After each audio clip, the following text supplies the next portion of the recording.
Hello students, in last video we were talking about the velocity time graphs. हमने last video में velocity time हम graphical representation of motion देख रहे थे। इसमें हमने बात की थी वेलोसिटी टाइम ग्राफ की। इसमें हम ऑलरेडी एक केस डिस्कस कर चुके हैं जब हमारा कोई भी ऑब्जेक्ट एक स्ट्रेट लाइन मोशन में मूव कर रहा है। वेलोसिटी टाइम ग्राफ के लिए अब हम बाकी के दो केसेस भी डिस्कस करेंगे, जिसमें कि पहला केस है when the body is moving with uniform acceleration. Students, हमने पहले की कुछ वीडियोस में देखा है एक्सेलरेशन क्या होता है, यूनिफॉर्म एक्सेलरेशन क्या होता है, नॉन यूनिफॉर्म एक्सेलरेशन क्या होता है। So I hope you all are familiar with these words like uniform acceleration, velocity, graph. So we have already discussed about the graphical representation of these physical quantities which are related to the motion. So now we will talk about the case when your body is moving with the uniform acceleration. आप velocity time graph की help से हम किसी भी object का distance और उसका acceleration calculate कर सकते हैं। जैसे कि हमने देखा यूनिफॉर्म एक्सेलरेशन के केस में हम अगर एक यूनिफॉर्म एक्सेलरेटेड बॉडी का वेलोसिटी टाइम ग्राफ प्लॉट करेंगे तो वो इस तरीके का आएगा। Why so? Because in case of uniform acceleration her instance पे बॉडी की वेलोसिटी बढ़ती है। मतलब कि किन्हीं दो पॉइंट्स के बीच में अगर हम टाइम बढ़ा रहे हैं, जैसे जैसे हम एक्स एक्सिस पे टाइम बढ़ा रहे हैं, हमारी वेलोसिटी भी बढ़ती जाएगी। टाइम के साथ साथ your acceleration is increasing because your velocity is also increasing, because we know that acceleration is nothing but a change in velocity per unit time। मतलब हमारा एक्सेलरेशन एक्चुअली है क्या? Acceleration is equal to change in velocity upon time, right? Upon per unit time. So ये एक हमारा graph है। अब let's talk about how we can get the value of distance with the help of this particular graph. So we have this particular graph। यहां से हम देख सकते हैं, हम ले रहे हैं OA की वैल्यू को, हम we are taking this as T1, AB this particular value is your T1 and this OC is equal to time instance T2 and this one is T1। Okay, तो हमने 2 टाइम इंस्टेंसेस ले लिए हैं। और next AB, this thing is your V1 and this is your V2। मतलब कि यहां पे हमने दो वेलोसिटीज ले ली है, V1 और V2। ठीक है, मतलब पॉइंट B पे हम अगर एक पॉइंट B पे है, मतलब एक पर्टिकुलर पोजीशन है ये ऑब्जेक्ट की, इस पोजीशन पे अगर हमें टाइम और वेलोसिटी की वैल्यू निकालनी है तो will draw a perpendicular from this particular point on both x axis and y axis। अगर हम पॉइंट B से एक परपेंडिकुलर ड्रॉप करेंगे x एक्सिस के ऊपर, तो जहां पे भी वो x एक्सिस को कट करेगा वहां हमें वैल्यू मिलेगी टाइम की, राइट?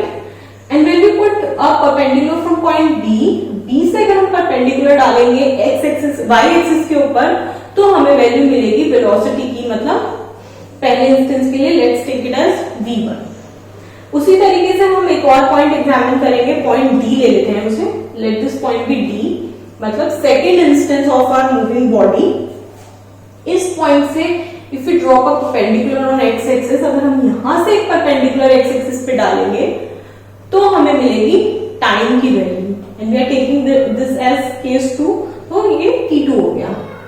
और D से हमने y एक्सिस पे डाला तो we have got the value of second velocity, right? Now with the help of these values हम क्या, हमारे पास वेलोसिटी है, हमारे पास एक्सेलरेशन है, एक्सेलरेशन सॉरी हमें कैलकुलेट करना है, तो उसके लिए हमें पता है एक्सेलरेशन का formula is change in velocity upon per unit time. Okay, तो acceleration for this uniform acceleration की value is change in velocity. तो हमारे पास दो वेलोसिटीज की वैल्यू है, so we can get that change in velocity.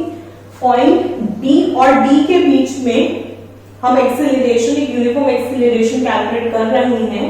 So what we are doing is, हमने point D पे जो वेलोसिटी है उसमें से पॉइंट D पे जो वेलोसिटी है उसको सब्सट्रैक्ट कर दिया है और डिवाइडेड बाय दोनों के बीच का टाइम डिफरेंस। मतलब इस पर्टिकुलर टाइम जोन के बीच में what is the change in velocity, इस पर्टिकुलर टाइम जोन के बीच में what is the change in velocity that will give us the value of acceleration. So this becomes v2 minus v1 upon t1, t2 minus t1. Okay, now we know that velocity है हमारे पास time है, and we also know the formula, we also know the definition for velocity. Velocity is what? It's the change in distance upon time, change in displacement upon time. So our velocity is, this v is change in displacement upon, change in distance or displacement upon time. So this becomes our velocity is your displacement upon time. Now to get the value of this distance or displacement, what we can do is we need to multiply velocity and time. So to get this displacement, velocity into time.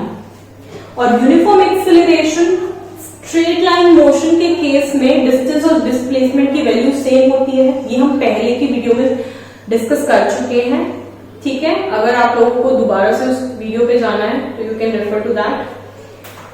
तो हमारे पास distance is equal to displacement for the case, उस case के लिए जबकि कोई भी object एक स्ट्रेट लाइन मोशन फॉलो कर रहा है।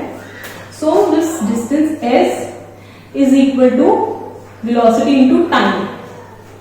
और ग्राफ की हेल्प से हम देख सकते हैं कि वेलोसिटी और टाइम को अगर हम मल्टीप्लाई करेंगे उस केस में what we get the area under the graph.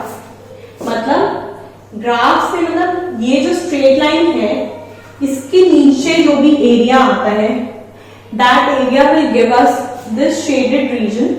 This will give us the value of distance covered by the body in that instance.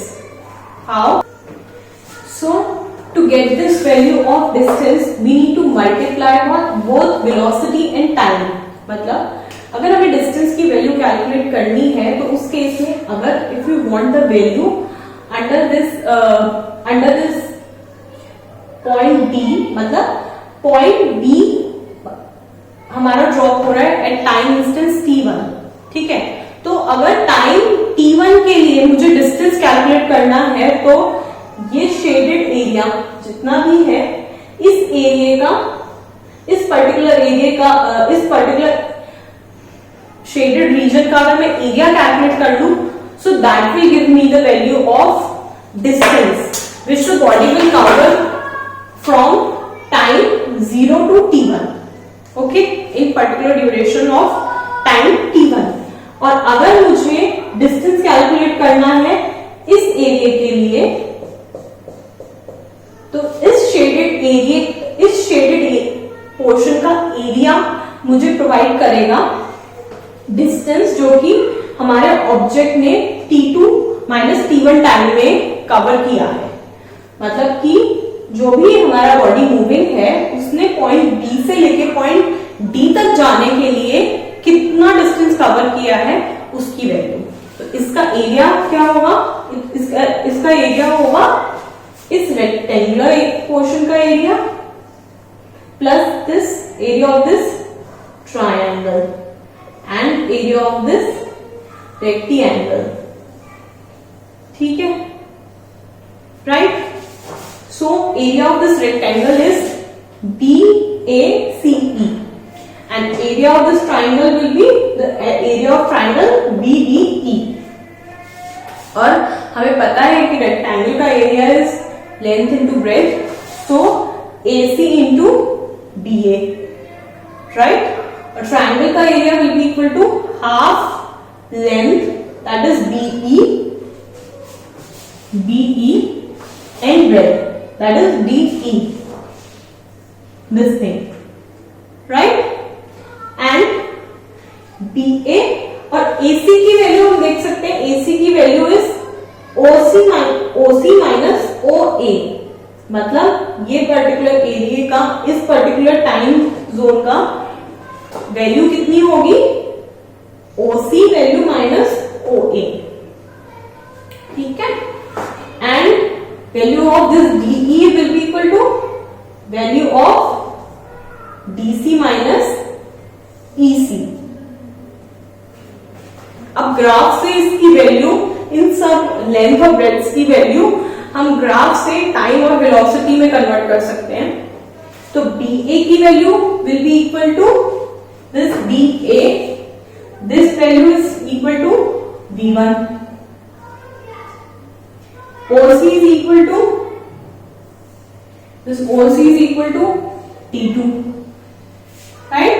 And OA is equal to T1, okay?